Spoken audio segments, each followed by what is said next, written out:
You are getting ready to listen to the voice of Dr. Rhadi Ferguson, 2004 Olympian, four-time national judo champion, Brazilian Jiu-Jitsu black belt, author, speaker, and coach. Hey, what's going on? This is Dr. Ferguson this morning. Welcome to another edition of got my coffee with Rhadi. This is going to be a real quick coffee with Rhadi. I want to tell you this. There is absolutely no excuse for missing practice. And when I'm talking about practice, I'm not just talking about a sport practice if you do football or wrestling or track and field or judo. I'm talking about the practices that you do in order to prepare for those practices. If you have practice, if you have an individual workout, if you are wide receiver, you're working with a receiver coach, or if you're a person who boxes and you're working out with a pad guy, well, there's no excuse for missing practice. If you're the pad guy, you don't miss practice. And if you're the trainer, you don't miss practice.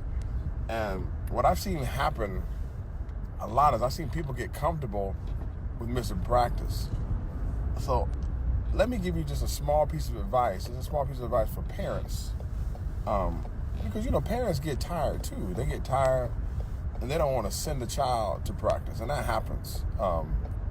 And when the child misbehaves, then the parent punishes the child by not sending them to practice. Here's the thing, and here's what should happen. Here's what occurred when I was smaller. Maybe we need to get back to this with all this social media and not having face-to-face communication. What you want to do is you want to leverage the coach and have the coach become a partner in your familial community, so that if something happens bad with your child at school, instead of not sending the kid to practice, have a conversation with the coach and say, hey, little Johnny didn't do well in school today, and I was wondering if there's anything that we can do to help reinforce some positive behavior for little Johnny.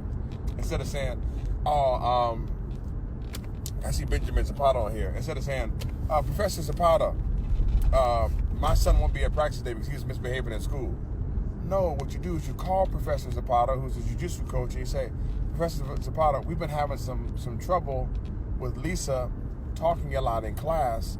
Are there any disciplinary measures that you guys can put in to reinforce, the behaviors that they also want to have in school?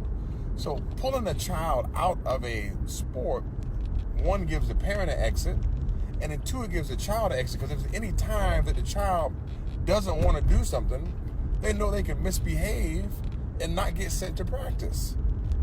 So the key is, as a parent or a guardian, once you've made the decision to attend practice, or you've allowed for one to do practice, you make sure that you do everything in your power for that person to attend practice, and then you create a partnership with the person who is spending time with your child to help raise your child together, because we all exist in the same global community. What we don't want in life is we don't want people who aren't behaving or governing themselves in an exemplary measure. And when you get down to it, parents, coaches, we all want the same thing. We all want excellence from the children. So when it comes to practice is something that should not be missed.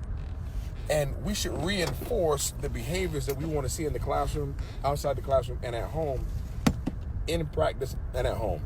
Try to create what we call in education, a collaborative approach along with the individuals who are coaching your child.